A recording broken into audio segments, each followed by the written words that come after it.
I'm Tony Mobley, and this is a tape in the series on legends sponsored by the American Academy for Park and Recreation Administration. Our legend today is Dr. Herbert Brantley, who is chair of the Department of Recreation and Park Administration at Indiana University. Welcome, Bert. Thank you very much, Tony. I should have known it would sooner or later come to this, to be designated as a legend by the Academy is probably one of the highlights, lowlights of my career. Of your career, right.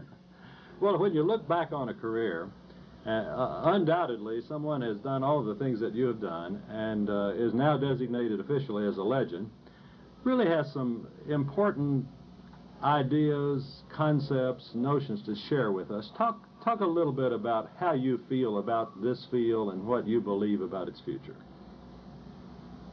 That's a pretty big assignment. Obviously, I feel very emotional about this field. I don't think you could give a life, or at least 30 years of your life, to a field like this without feeling very emotional about it, and feel that this field represents something that's very, very important to the American public.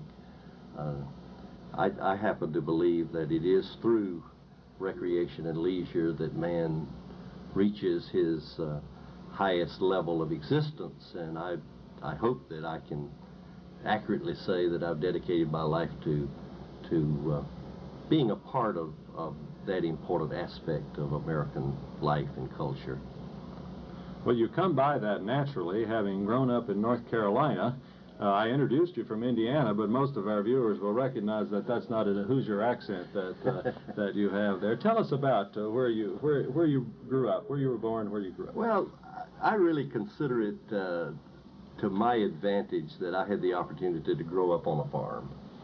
I think that sense of community and that appreciation for the relationship of growing things had a lot to do with the kind of person that I hope that I am. I was born in eastern North Carolina in a little town of Spring Hope, and of course I always referred to it as a place where hope springs eternal, and that hope generally was that you were going to somehow or other get away from Spring Hope to spend the rest of your life. But it was a wonderful time of my life, and the sense of community and the sense of family was very, very important to me, and I think it had something to do with where I ultimately ended up in my career. What were some of your interests as a young person? Oh, I thought that the world revolved around athletics. I even went off to college. I went to a small school, Appalachian State College at the time, and I got out of my system this notion that athletics was the center of the universe. I found that it wasn't much fun beyond that point, and particularly where it came to football, because I had a low pain threshold, and I got there and I found that I was not the biggest kid in the school, and so I got beaten up on pretty quickly, and decided that there was another dimension to life other than that participating in those team activities. But baseball was your sport, Baseball right? was my sport. I particularly enjoyed baseball, and I played both baseball and basketball at Appalachian. But after 2 years, I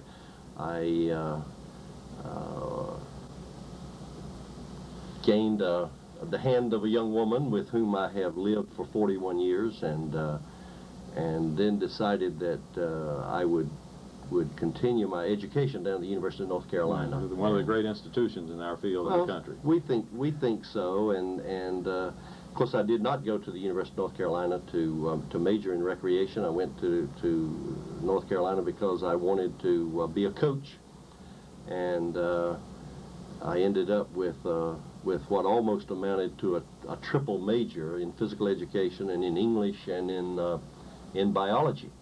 Wow. And so I had teaching credentials in physical education and in biology. I could have had a degree in English if I'd taken about 2 more courses. Well, then you did coach for a while, didn't you? I did coach for a while. I coached in the public schools in Raleigh, North Carolina. And it was a very unique school. It was a large school, about 2,500 students.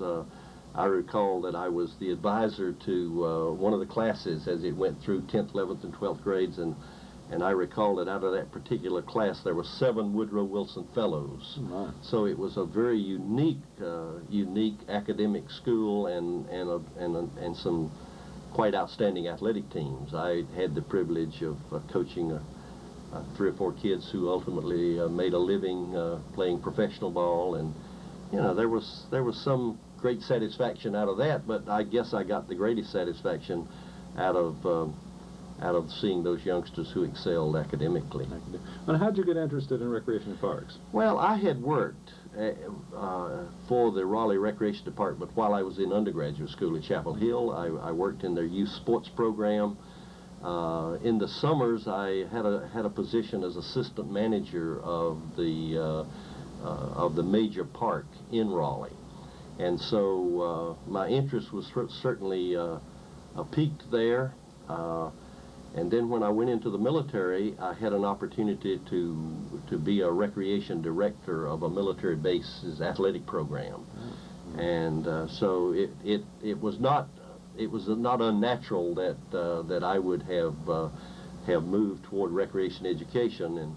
And I recall I was coaching in Raleigh, and Tom Hines, the head of one of the early programs in recreation education at NC State University. State, yeah. Tom Hines gave me the opportunity to come and join the recreation faculty there, and it gave me the opportunity not only to get into recreation education, but simultaneously with that, I also was able to enroll in the doctoral program at the University of North Carolina. So that happened about the same time? That happened about the same time, and so I commuted from Raleigh to Chapel Hill and completed the degree that way.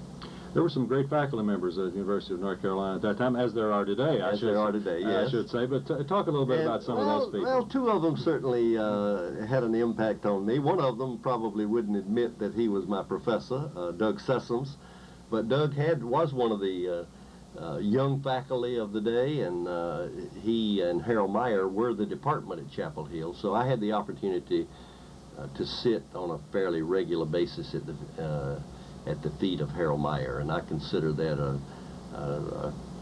to my credit that I had the opportunity to be exposed to someone who felt so very, very strong about this field. I only knew Dr. Meyer a very short time before he died, but that had to be a fantastic experience. It was a great experience, and after I had left NC State and had gone down to Clemson University to develop a program, had the opportunity to have Dr. Meyer come down and participate in the State Park and Recreation Conference, which we were hosting at Clemson. And I recall Dr. Meyer's response. He came in and we had an open house, and we had laid out our textbooks so that the practitioners could see the kind of things we were teaching the students. And Dr. Meyer came and he walked up and down the table, and we weren't using one of Meyer's textbooks. And he turned to me, as those of you who knew him could, and he shook his finger in my face and he said, "What in the hell are you teaching these students down here?" But he had a great passion for this field and for recreation education, and I hope that I was able to absorb some of that passion. Well, then you finished the doctorate at the University of North Carolina and continued on the faculty for a time at North Carolina State. No, I would have liked to have done that. I finished the doctorate in June and assumed the headship of the newly established Department of Recreation and Parks at Clemson University. Well, I also had the experience of starting from scratch to begin a new program, so I have some appreciation for what that means. I think it would be interesting to our viewers for you to talk about what it's like to go to a new place and begin from scratch and see the program through 21 years, as I recall. That's correct. It was a unique experience, and in fact, some of the things that I set out to do preceded me to Clemson, because what happened, I was hired in November to come to Clemson the next July and begin a program. And so this meant that I had the opportunity to develop a curriculum from scratch, and it had to be done long distance, obviously. And so the skeptics at Clemson who were convinced that what the university administration was doing was creating a haven for athletes, were very interested in what kind story. of right. They were interested in what kind of curriculum was going to come down there, and so when I sent the curriculum in, I think we made some believers out of some of the folks, because it was not a watered down academic program in which the athletes could find a great haven. I probably, from that experience, I probably got the ultimate compliment. The old athletic director at Clemson, a fellow by the name of Frank Howard, was out making a speech one night, and he was telling the people of the evolution of the athletic program, and he said, and you know, said, we brought this Brantley down to look after my boys. And said the first thing I knew, he was hiring them damn Harvard professors.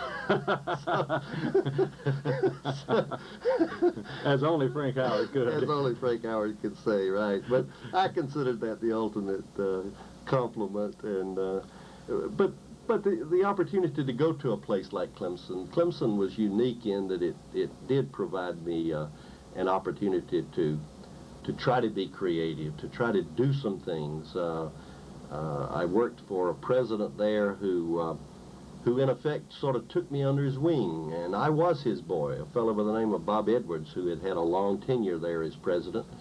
It was Dr. Edwards who had decided that the university would respond to the State Park and Recreation Society by developing a program in recreation, and one of the things that helped me get that job, he instructed the dean that he would like to have a program tailored somewhat after the NC State program, and so that made it a little easy for me to get matched up with that. Well, when you go to a new place and you put together a curriculum, it's not just as simple as writing it out and sending it in. It's established. Talk about some of the steps you go through to do that. Absolutely not. And the first thing that you've got to do is commit yourself to hiring the kind of people that are going to make this thing go. And there again, we were a little bit handicapped. I suspect you had some of the same experience at Western Illinois. We didn't have a lot of money. We couldn't go out and in effect buy outstanding faculty. We had to hire faculty that who were young and inexperienced, but who showed great promise. And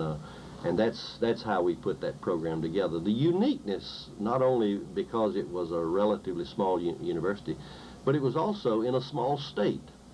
And the state was this whole recreation and concerns about leisure and tourism and the economic impact of that. All of that was emerging, and so being in a small state, there was an intimacy there that you didn't get.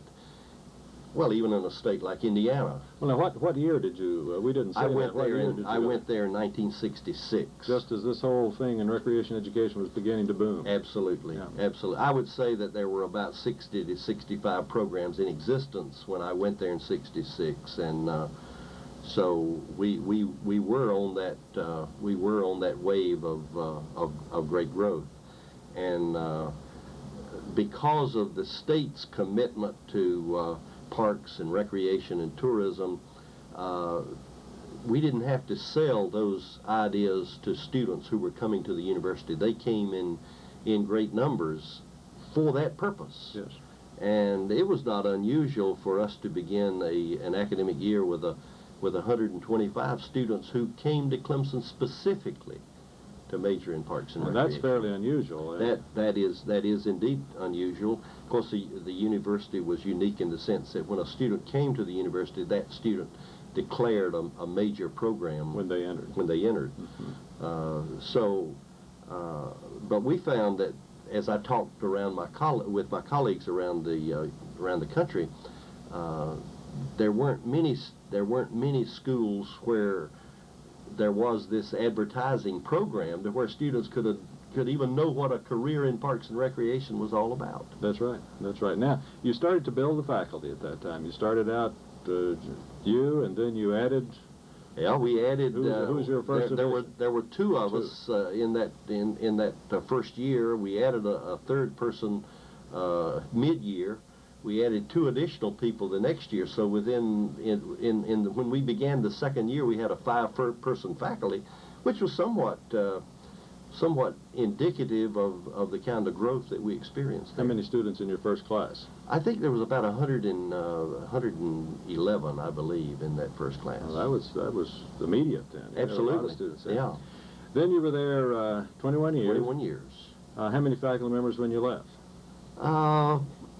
I'm not sure. That There were depends on how you count. how you I count, but understand that. there were close to 20. There 20? were between That's- 16 and 20, and we had a number of part-time people because we really believe that that you need faculty who have some practical experience, and so we would hire the person who ran the university's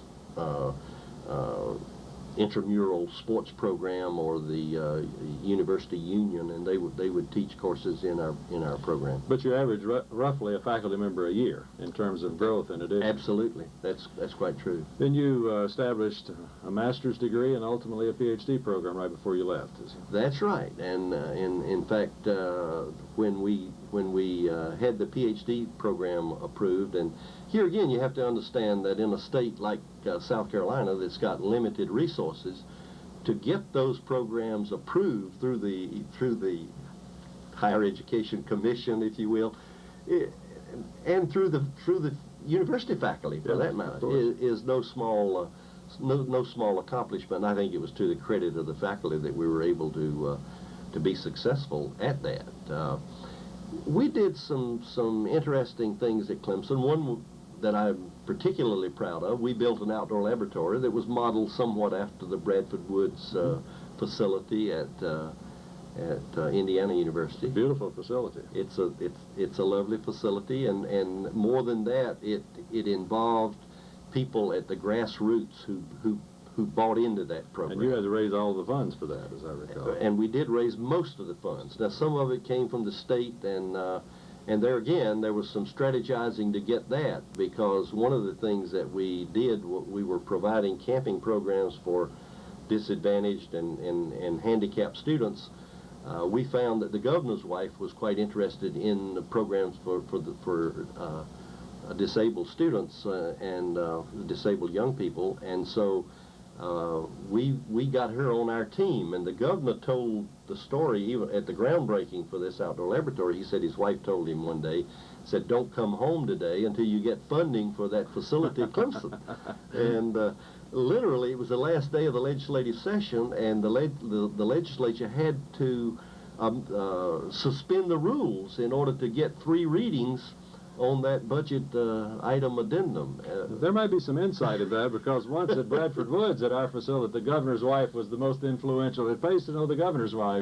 Absolutely. Well, I think the story is there that there are people out there who can help our cause, and if I had a word to say to the young people who might be looking at this tape, would be to find out who those advocates are and let them do a lot of your work for you. Yeah, well, in case you've just tuned in, we're talking with Dr. Herbert Brantley, who is at Indiana University now, but had a distinguished career at Clemson University before moving to Indiana. But during all of this time at Clemson, Bert, you had a young family developing. You mentioned your wife Johnny a while ago. What happened after that? Well, we had two sons when we arrived at Clemson. One, I think, was entering the 1st grade, and one was a 3rd grader, and the boys have done well. Tell us what they're doing now. Well, the oldest son is a practicing physician in Tampa, Florida. He's a pathologist. I was quite proud of him a couple days ago. I found out he was published in the AMA publication. Great. So I guess that's about the ultimate in terms of the medical profession. The young son is a CPA living at this time in Columbia, South Carolina, and scheduled to be transferred to Charlotte, North Carolina fairly soon. But the boys have done very, very well, and of course I have to attribute most of that to the influence that their mother had upon them, because all of them gave up a lot in order for me to have the kind of career that I've been able to have, because it takes an inordinate amount of time and energy, as you well know. Well, I would say that's true of all of us, I think. Yes. Yeah. Yeah. Well, during all this time, it's not just simple as working at the university. You were heavily involved in professional activities. You started at the state level, as most of us did. Absolutely, and I think that that if I had a message for those folks in higher education, it is that you really need to network and interact with the professional colleagues in the state. I think that's absolutely necessary. I think that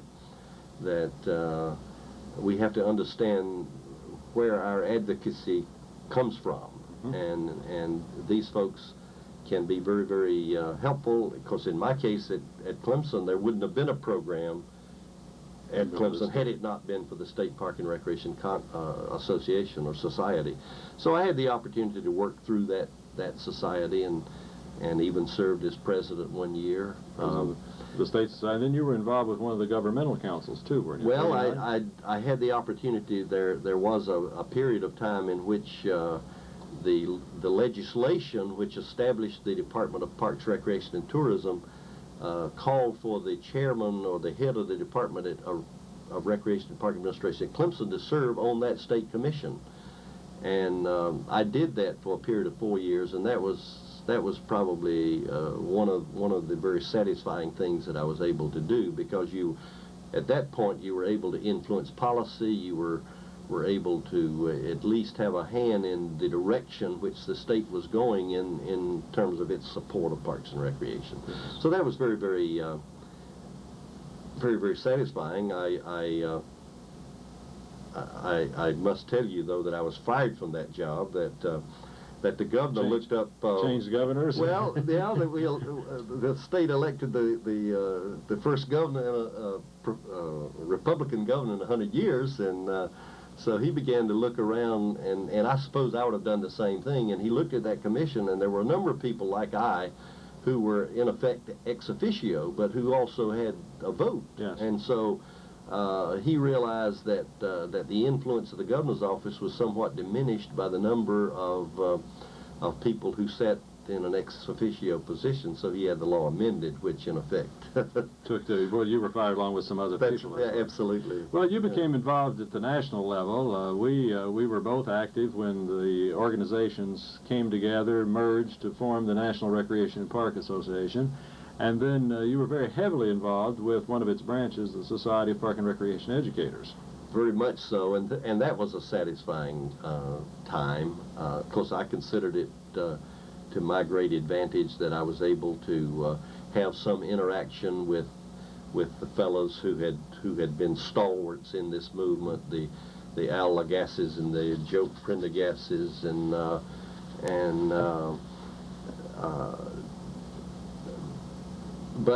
but really my involvement at the national level more went through the Society of Park and Recreation Educators than it did the umbrella organization those early You were on days. one of its early board of directors? That's correct, yeah. And then became its president? I did. I can't remember in what sequence, but there had been 5 or 6. As I recall, you defeated me in the election to become president. I hadn't thought about that. I think that's right.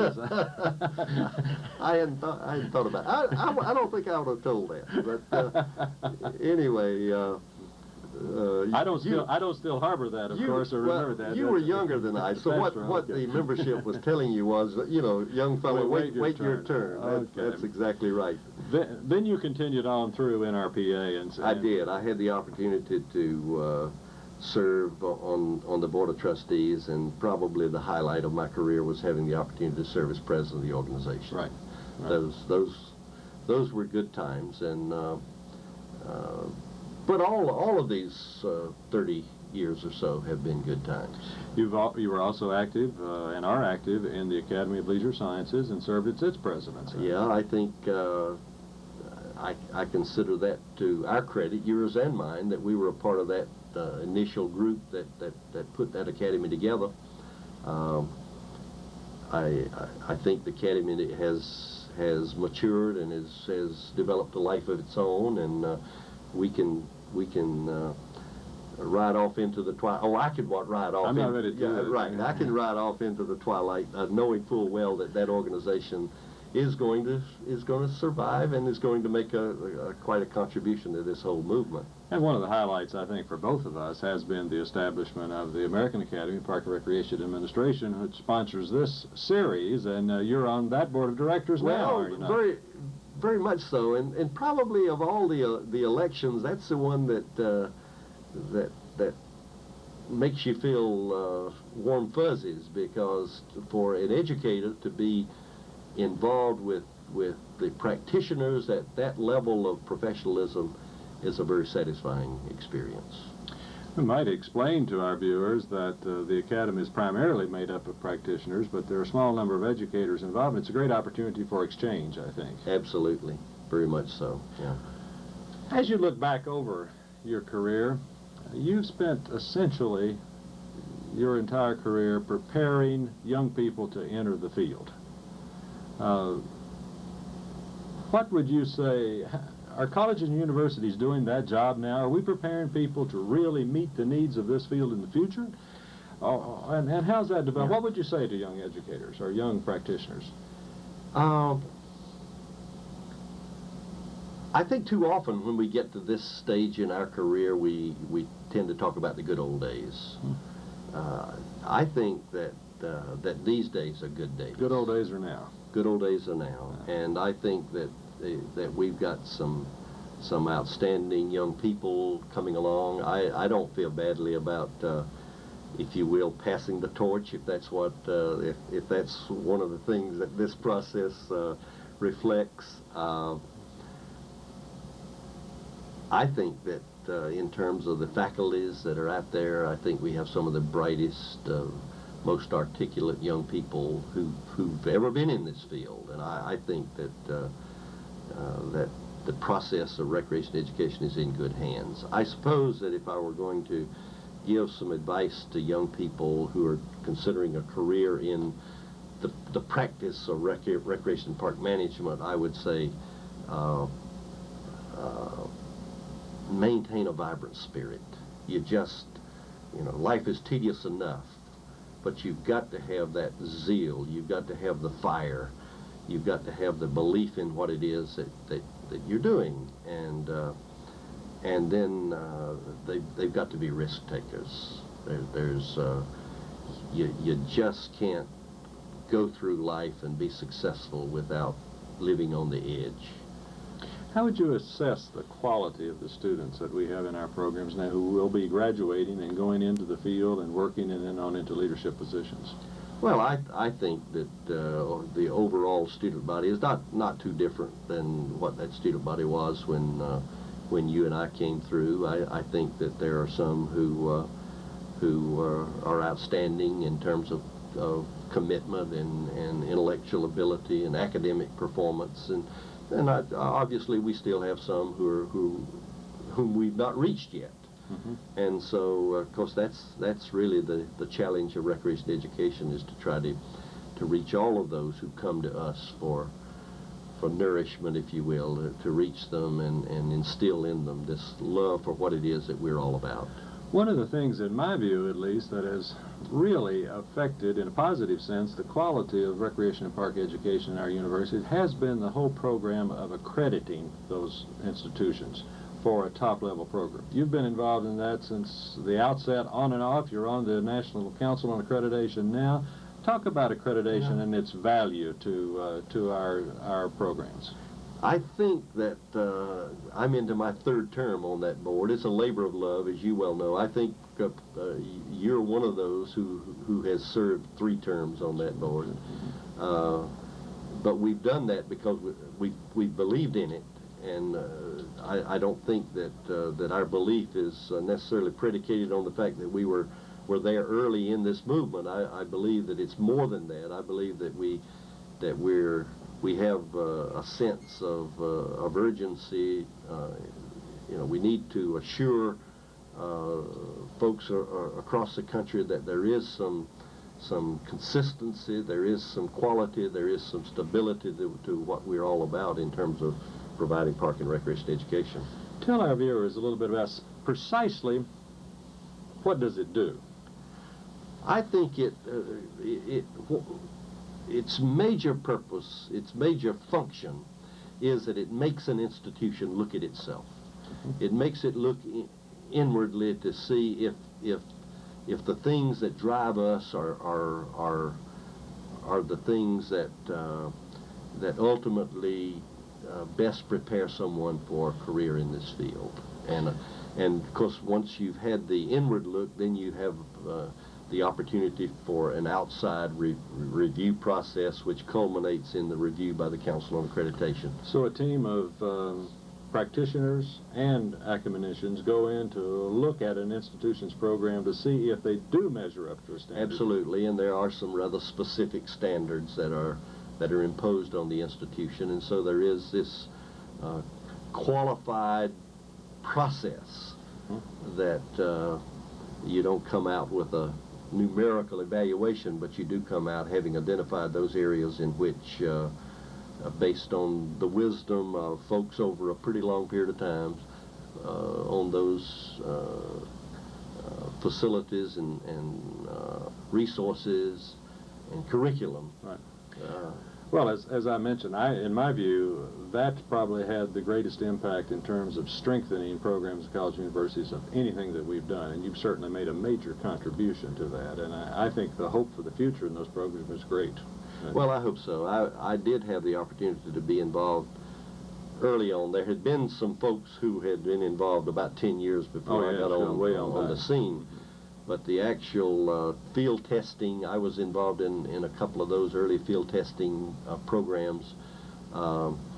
And so I do have some sense of urgency that accreditation has to survive.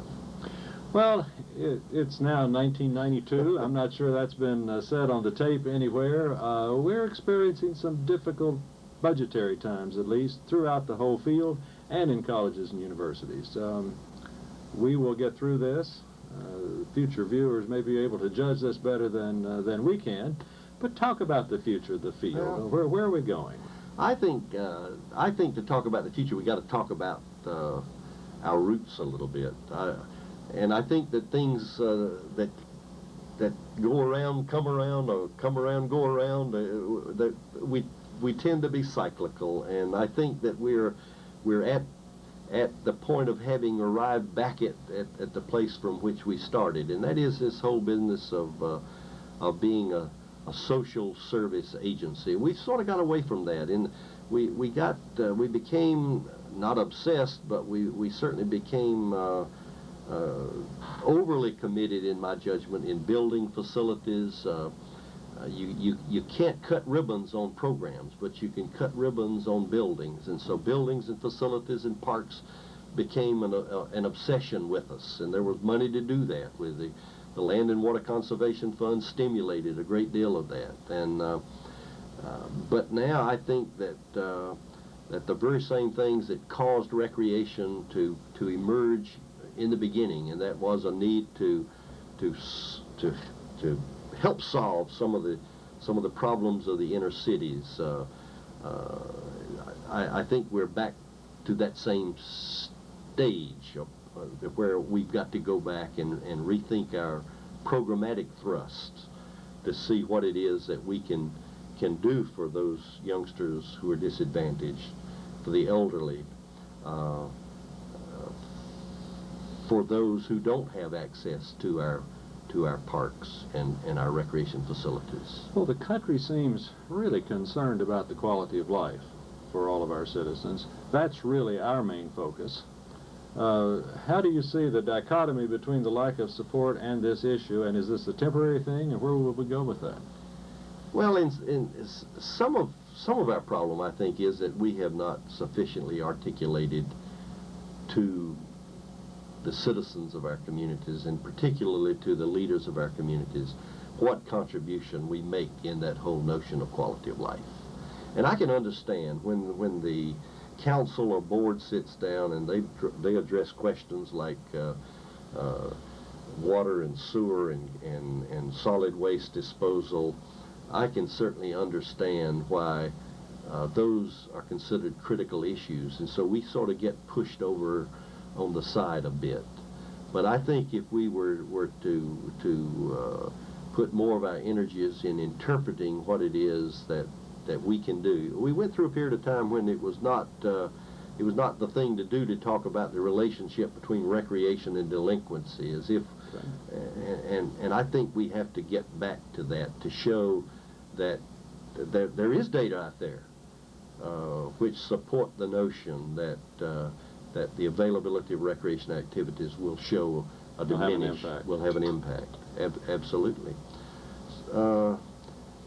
We're not going out of business. If public parks and recreation were to go out of business tomorrow, there would be the next day an emerging system that would replace us. And so I don't think America can afford to go through that process of replacing us. I think that we're going to have to come forth and get. It may sound a bit tacky, but get back to our roots, because, and part of it, we've gotten into this notion of paying for our access to parks and recreation, and I have no particular objection to that. But I do believe that there has to be a commitment that when we turn to charges and fees, we're not going to lock anybody out of our programs. Yes.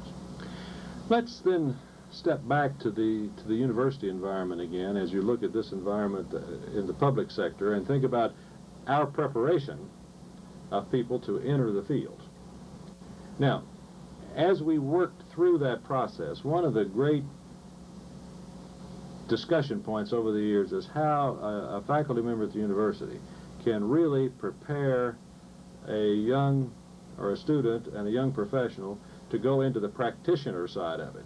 That brings us some unique problems at the institution. Talk about some of the problems that young faculty members face in trying to represent the field and also make the grade academically at the institution. Well, it's tough, and I'm glad that I'm not a young faculty member today, jumping through those hoops of promotion and tenure. I think you and I share the notion that we have to have faculty, to the extent possible, who have been on the firing line. Yes. The practiced professor, if you will. Right. But that practiced professor has also to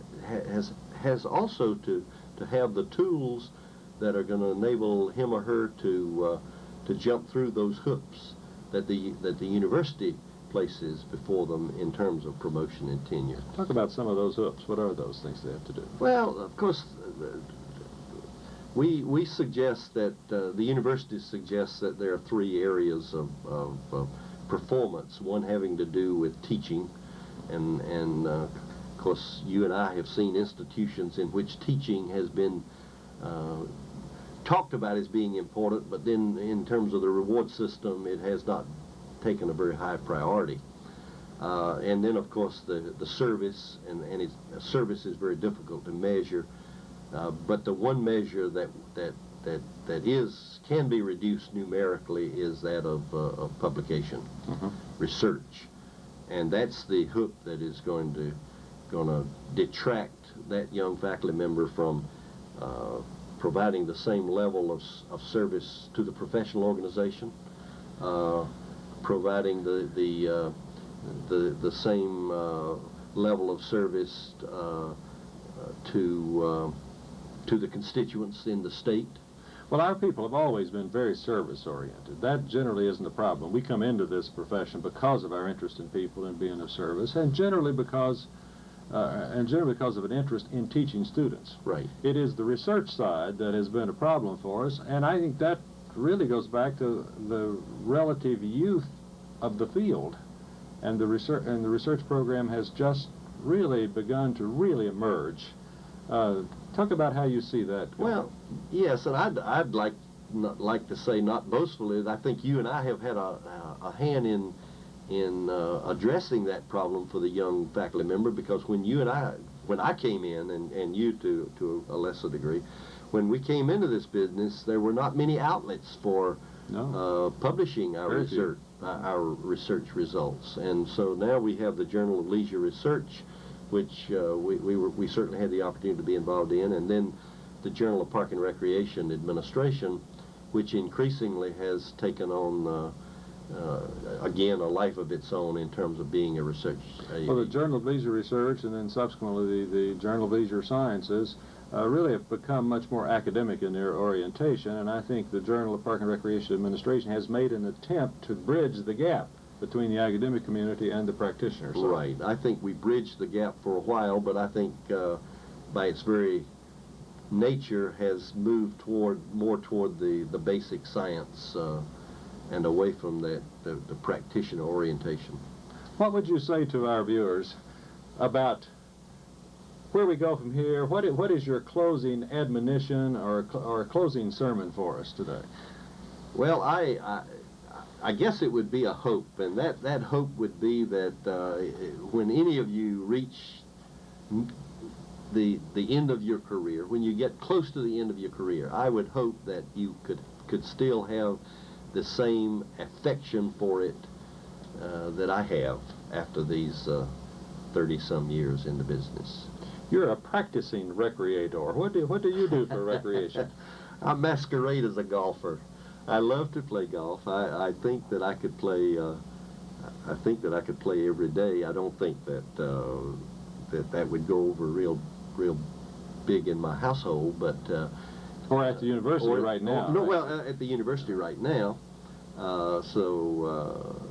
Yeah, I have an affection for the game of golf. I really enjoy yard work, and I enjoy, when I have time, I enjoy reading for pleasure. But as you know, by the time we read the things that we're required to read in our day-to-day work, there's not a whole lot of time left for fluff.